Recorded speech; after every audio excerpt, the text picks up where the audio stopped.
Adriano Espaillat, reelecto pues como candidato por el Partido Demócrata en las primarias que se acaban de celebrar recientemente. Buenos días, Adriano, ¿cómo estás? Bueno, buenos días, Julio. Un saludo a todos por allá en República Dominicana. Qué bueno. Lo primero, Adriano, quisiéramos saber cuál fue el nivel de votación alcanzada en las primarias demócratas y también tu evaluación sobre lo que ha ocurrido tanto allá como aquí en las elecciones dominicanas. Todavía se están contando los votos. Precisamente, Julio, esta semana se comienzan a contar los votos por correo. Pero ya yo tengo una ventaja, cerca de un 60% del voto. Yo creo que al fin del día terminamos con un 60% del voto y como algunos 45,000 votos y una ventaja amplia de 20 y pico de mil de votos. Así que esperamos. ¿Y la participación cómo fue, Adriano? La participación fue buena porque fue mucho más alta que en otras primarias. Y eso se debe primero a que se votó por correo. Un alto número, se van a contar alrededor de 17,000 votos que llegaron por correo. También se votó temprano, o sea, 8 días antes de la primaria se pudo votar por 8 días consecutivos. En varios sitios de votación, no habían tantos sitios de votación disponibles. Y naturalmente el día de las elecciones también la gente tuvieron la oportunidad de votar como siempre han votado, en el sitio que siempre le correspondía. O sea que ese nuevo modelo de un esfuerzo para que votaran por correo, el voto temprano, que son 8 días, una ley nueva que le permite votar por 8 días a la persona. Y el día de votación yo creo que aumentó dramáticamente, mucho más alta la participación que en otras primarias, de manera que yo creo que fue un gran éxito, sí. Esos plazos en cuanto a las elecciones aplican, dominicanas allá en el exterior, que hay que reconocer que entre muchas personas que trabajaron e hicieron posible esto, hay que reconocer el rol que usted jugó desde aquel momento que dijo, hey, se pueden hacer acá, y desde ahí cambió todo. Entonces, bueno, fíjate cómo se tornaron las cosas. Yo creo que terminó que la pandemia estaba menos aguda aquí que en la misma República Dominicana, ¿verdad? Donde se vio el día de la votación, yo creo que uno de los números de contagio más altos que se han dado durante todo esta etapa de pandemia. Pero fue un triunfo de la comunidad, porque la comunidad en sí, ahí votaron todos los miembros de la comunidad de todos los partidos, y yo creo que eso era lo que se buscaba, que no se le quitara ese derecho adquirido por muchos años, y yo creo que todo marchó bien. Al fin del día yo creo que van a ser como un 20% se está contando aquí todavía el voto para los diputados. Yo creo que se está disputando la tercera posición de esta región. Todavía se está contando, y los primeros 2 que entraron fueron del partido del PRM, pero el candidato Rodríguez, Norberto Rodríguez y Iris Familia entraron ya, y se está disputando todavía la última posición. O sea que realmente un proceso democrático, 20% del voto. Yo esperaba que iba a ser un poco más alto, pero yo creo que fue positivo, no hubo ninguna gran inconveniencia y todo marchó normal. Señor Espaillat, retomando el tema del voto de las primarias, ¿verdad? De su Partido Demócrata, las opciones de voto, como el voto extendido 8 días para poder votar, esas opciones ¿son facilidades coyunturales o se van a mantener en el tiempo? No, eso es, y además impactarán por ende en las elecciones ya para fines de presidente y de congresistas. Es correcto, es una ley estatal. Las leyes electorales aquí son estatales. Y sí, hay otros estados que tienen el voto temprano, como la Florida, por muchos años. Eso fue una ley estatal que se aprobó hace 2 años. Esta fue la segunda vez que se ha puesto en marcha. el año pasado no hubo una participación tan grande porque no habían contiendas de alta envergadura en la boleta, pero este año sí, como ustedes recuerdan, una jueza federal falló de que la primaria incluyera también los candidatos presidenciales y sus delegados. Los 8 delegados presidenciales fueron electos también, que incluyeron a mi gran amigo, el congresista Rangel, que volvió a la boleta a los 90 años de edad. No. Y déjenme decirle que sacó un alto número de votos también. Fue elegido, pero fue elegido. Fue elegido como delegado bajo la plancha de Joe Biden, sí. También, la única que fue elegida bajo otra plancha fue la asambleísta Carmen de la Rosa, que bajo la plancha de Elizabeth Warren también entró con los 8 delegados que le corresponden al Distrito 13. La presencia de hispanos en las planchas, ¿qué usted entiende? ¿Se va a mantener igual? ¿Podría bien aumentar? Bueno, fue muy buena porque nosotros pudimos colegialmente decidir quiénes iban a ser los candidatos y a los congresistas se lo otorga como la habilidad de poder discutir con la campaña quiénes van a ser los candidatos para delegados. Y en este caso yo pedí que se incluyera al congresista Rangel y a otros más, incluyendo muchos dominicanos que van a estar en la convención demócrata, ya sea virtual o sea en Wisconsin. Congresista, ¿cómo se expresó en este proceso el comportamiento de Trump de despreciar el uso de mascarilla y tener un comportamiento sin distanciamiento social? ¿Cómo se sigue expresando en el día a día del Estado de cara a las elecciones de noviembre?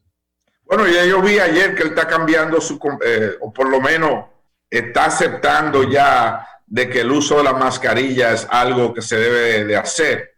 Yo creo que le está afectando dramáticamente. Los números indican, tanto a nivel nacional, donde Biden podría tener una ventaja de doble dígito, como a nivel de los estados decisivos, la contienda electoral de lo que es el colegio electoral, que le está afectando dramáticamente y le podría costar las elecciones. Y todas las encuestas recientes indican que el manejo de la pandemia ha sido el tema principal de los votantes, que los votantes están tomando en cuenta. Ni siquiera la brutalidad policíaca o la reforma policial, vimos todas las protestas en las calles. El tema principal, ni siquiera la economía, el tema principal ha sido el manejo de la pandemia en todas las encuestas recientes. Y el pueblo norteamericano no ve que él ha manejado la pandemia de manera adecuada. Tú dices, Adriano, que podría haber una diferencia de dos dígitos. De doble dígito. O sea, de 20 puntos.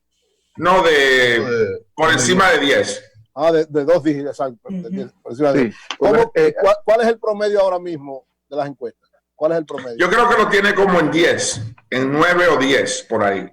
En la nación, en los estados decisivos, como son la Florida, Pensilvania, Wisconsin, Ohio, también tiene ventajas de 8 o 9. En la Florida está un poco más reñida, como de un 3%. Pero en todo, el vicepresidente Joe Biden se encuentra arriba en la contienda. Y faltan 4 meses para la elección, es mucho tiempo todavía, pero hasta ahora yo creo que le está afectando dramáticamente con su manejo de la pandemia. Sí. Adriano, dos temas de la agenda demócrata, a ver cuál es tu posición frente a ello.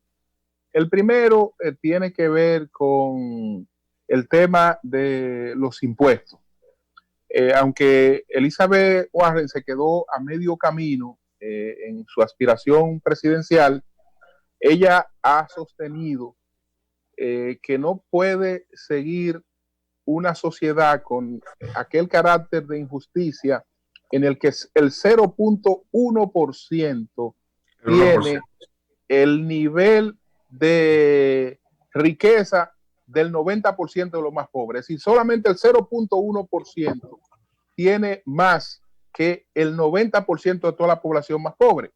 Y que hasta ahora las medidas que ha tomado el presidente Trump consisten en quitarle impuestos a esos que más tienen y en cambio, para poder complementar, disminuir los programas sociales como el Medicare, el Medicaid y hasta la propia seguridad social. Entonces, en relación con esto, ¿qué hay contemplada en la agenda demócrata, tanto en el Congreso como desde el gobierno? Fíjate, Julio, eso es un tema muy importante porque, por ejemplo, el presidente Trump no solo ha tratado de desmantelar lo que es el Obamacare, precisamente en el medio de la pandemia, oigan esto, en el medio de la pandemia, el gobierno federal, o sea, la Casa Blanca, ha acudido a un tribunal federal para disminuir los beneficios de cuidado de salud que ofrecía o que ofrece el Obamacare. En el medio de una pandemia, cuando las personas y las familias que están infectadas necesitan acceso a un seguro de salud, él ha acudido a un tribunal para disminuir o desmantelar los beneficios que ofrece el Obamacare. Eso es terrible. Pero también, aparte de su esfuerzo para desmantelar el Obamacare, que era una especie de proyecto de Robin Hood, o sea, le exigía a los más acomodados pagar hacia su seguro de salud para subsidiar lo de los más pobres, ¿verdad? Él también implementó una reforma tributaria grande, dramática, que le devolvió $1 trillón a ese 1% al principio de su administración. ¿Qué sucede ahora, Julio? Lo que sucede ahora es que los estados y los municipios se están viendo en problemas fiscales, porque no tiene el estado de Nueva York, por ejemplo, y en la ciudad de Nueva York no tiene la capacidad de captar los recursos necesarios, todos los recursos necesarios para brindar los servicios que regularmente le brinda a su población. Por eso, en el acta de héroes que nosotros aprobamos recientemente en la Cámara de Representantes y esperamos que el Senado apruebe, hay ayuda para los estados y los municipios cerrar la brecha presupuestaria que enfrentan hoy. Por ejemplo, Nueva York puede ser que reciba $17 mil millones. El estado puede recibir 22 en la primera tajada y $12 mil millones en la segunda tajada para cerrar el segundo año, para cerrar la brecha del déficit presupuestario que tiene. Entonces, lo que quiere decir es que nosotros no estamos recibiendo los recursos necesarios para brindar los servicios de calidad de vida que brinda los Estados Unidos, de manera que sí que tendremos que acudir a cambiar el código tributario, imponer más impuestos a ese 1%, que como tú bien dijiste, es más rico que el 99% del resto del país. Y el otro tema importante de la agenda, ya Nancy Pelosi anunció pues que al 2035, bueno, estamos hablando con relación al programa de cero emisiones de gases de efectos que calientan, digamos. Invernadero. Sí, el invernadero, de efecto invernadero. ¿Qué tan seria es esa agenda de parte de los demócratas? Bueno, hay dos proyectos. El proyecto que encabeza Alexandria Ocasio-Cortez, que es de Green New Deal, sí, que es muy ambicioso.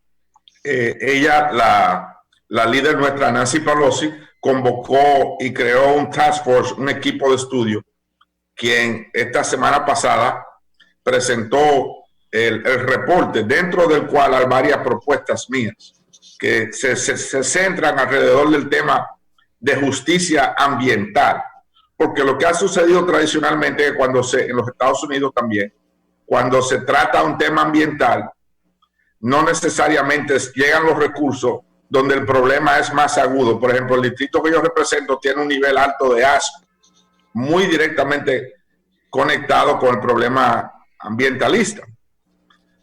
Sin embargo, nosotros queremos remediar ese problema con medidas que puedan sanear la calidad del aire en ese distrito.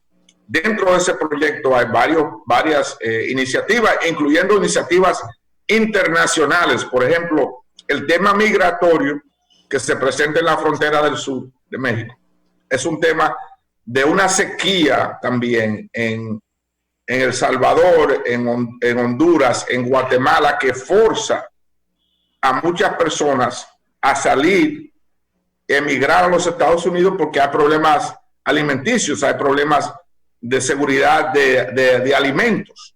Y por esa razón se ven mujeres, en la gran mayoría, forzadas a emigrar miles de millas, 3.000 millas en algunos casos, llegar a la frontera y tratar de entrar a los Estados Unidos. El tema migratorio tiene vínculos muy directos con el tema ambiental.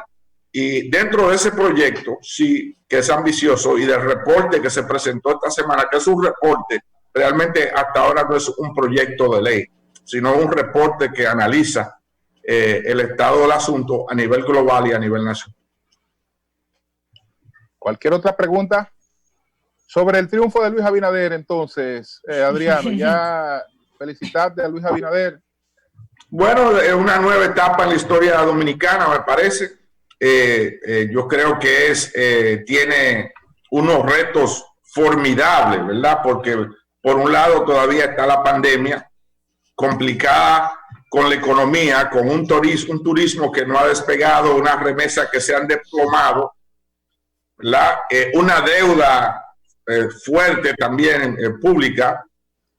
O sea, yo diría que es una especie de tormenta perfecta. O sea, que condiciones yo creo que enfrentaría sin precedentes, y yo creo que requiere que todos los dominicanos, no importa el banderismo político a que pertenezcan, se unan para tratar de sacar el país de la situación que se encuentra. Más que una pregunta, es una exhortación. Ojalá y usted pues use, vamos a decirle así, su nacionalidad dominicana y se inscriba en el padrón para que en las próximas elecciones vote.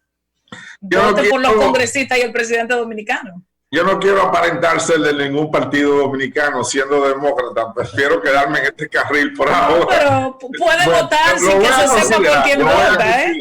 Y hágalo ahora que estamos lejos, ¿verdad?, de las próximas elecciones, y así puede mantener su perfil.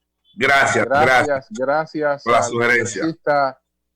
Adriano Espaillat. Muchas gracias, Adriano. Un saludo, nos veremos pronto por allá cuando sea ya posible. Gracias. Si Dios lo permite. Gracias. Señores, vamos a una pausa. Retornamos en breve. Cambio y fuera.